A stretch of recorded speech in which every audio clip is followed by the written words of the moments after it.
Hi friends, ಇವತ್ತು ನಾನು ಅಂಜಲ್ fish fry ಮಾಡಿ ತೋರಿಸ್ತಾ ಇದ್ದೀನಿ. ಇದಕ್ಕೆ ಭಾಳ ಕಮ್ಮಿ ಇಂಗ್ರೀಡಿಯೆಂಟ್ಸ್ ಬೇಕಾಗುತ್ತೆ. ಫಸ್ಟ್ ಅಂಜಲ್ ಫಿಶ್ಗೆ ಚೆನ್ನಾಗಿ ಕ್ಲೀನಾಗಿ ಅರಿಶಿನ ಪುಡಿ, ಉಪ್ಪು ಹಾಕಿ ತೊಳೆದು ಇಟ್ಕೊಂಡಿದ್ದೀನಿ. ಫಸ್ಟ್ ಅರಿಶಿನ ಪುಡಿ, ಚಿಲ್ಲಿ ಪೌಡರು, ಜೀರಾ ಪೌಡರು, ಆಮೇಲೆ ಶುಂಠಿ ಬೆಳ್ಳುಳ್ಳಿ ಪೇಸ್ಟು, ಸೋಯಾ ಸಾಸು ಎಲ್ಲ ಮಿಕ್ಸ್ ಮಾಡ್ಕೊಂಡು ಉಪ್ಪು ಇಟ್ಕೊಂಡಿದ್ದೀನಿ. ಆಮೇಲೆ ಅದೆಲ್ಲ ಮಿಕ್ಸ್ ಮಾಡಿ ಮ್ಯಾರಿನೇಟ್ ಮಾಡಿದ್ನಿ, ಫಿಶ್ಗೆ ಹಚ್ಚಿದ್ನಿ. ಆಮೇಲೆ ಒಂದು ಹಾಫ್ ಆನ್ ಅವರ್ ಮ್ಯಾರಿನೇಟ್ ಮಾಡಿದ್ಮೇಲೆ ಈ ಥರ ತವಾ ಫ್ರೈ ಮಾಡ್ಕೊತಾ ಇದ್ದೀನಿ. ಡೀಪ್ ಫ್ರೈ ಕೂಡ ಭಾಳ ಚೆನ್ನಾಗಿರುತ್ತೆ, ಆದರೆ ಆಯಿಲ್ ಭಾಳ ಇರುತ್ತೆ. ಅದಕ್ಕೋಸ್ಕರ ತವಾ ಫ್ರೈ ಮಾಡ್ತಾಯಿದ್ದೀನಿ. ತವಾ ಫ್ರೈನೂ ಭಾಳ ಚೆನ್ನಾಗಿರುತ್ತೆ ಸಾಂಬಾರಿಗೆ, ಆಮೇಲೆ ರಸ ಮಾಡ್ಕೊಂಡು ತಿಂದ್ರೂ ತುಂಬಾ ಟೇಸ್ಟು.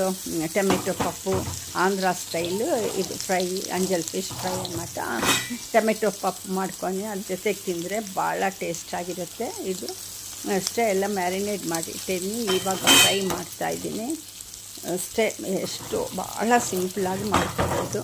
ಫ್ರೈ ಹಾಕ್ತಾಯಿದೆ. ಇವಾಗ ಸ್ವಲ್ಪ ಫ್ರೈ ಆಗಿದ್ಮೇಲೆ ಮತ್ತೆ ತಿರುಗಿಸ್ಬೇಕು. ಇದರಲ್ಲಿ ಅಷ್ಟು ಫಿಶ್ ಮುಳ್ಳು ಏನಿರಲ್ಲ, ಮಧ್ಯದಲ್ಲಿ ಒಂದು ದೊಡ್ಡ ಮೋನ್ ಮಾತ್ರ ಇರುತ್ತೆ ಅಷ್ಟೇ, ಮುಳ್ಳೇ ಇರಲ್ಲ ಇದಕ್ಕೆ.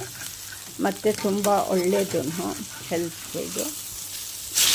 ಅದಕ್ಕೋಸ್ಕರ ಇದು ಇನ್ನೂ ಚೆನ್ನಾಗಿ ಫ್ರೈ ಹಾಕಬೇಕು. ಅದೇ ಸಿಮ್ನಲ್ಲೇ ಇಟ್ಟಿದ್ದೀನಿ, ಅದಕ್ಕೆ ಇಷ್ಟು ಟೈಮ್ ತಗೊಂಡಿದೆ ಸ್ವಲ್ಪ ಅಷ್ಟೇ. ಆಮೇಲೆ ತಿರುಗಿಸ್ತಾ ಇದ್ದೀನಿ.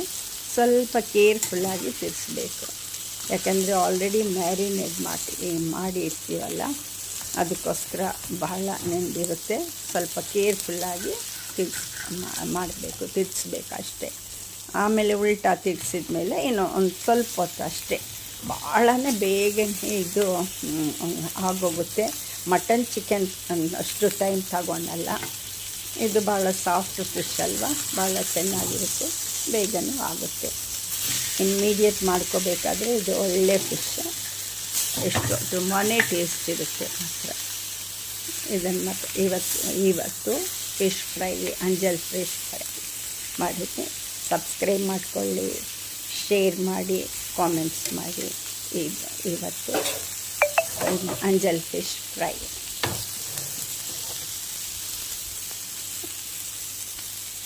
ನೀವು ಒಂದು ಸತಿ ಮಾಡ್ಕೊಂಡು ತಿಂದರೆ ಮತ್ತೆ ಮಾಡಬೇಕು ಅನಿಸುತ್ತೆ. ಭಾಳ ಸಿಂಪಲ್ ಅಲ್ವಾ, ಬೇರೆ ಫಿಶ್, ಮಟನ್ನು, ಚಿಕನ್ ಥರ ಅಷ್ಟು ಟೈಮ್ ತಗೊಳ್ಳಲ್ಲ.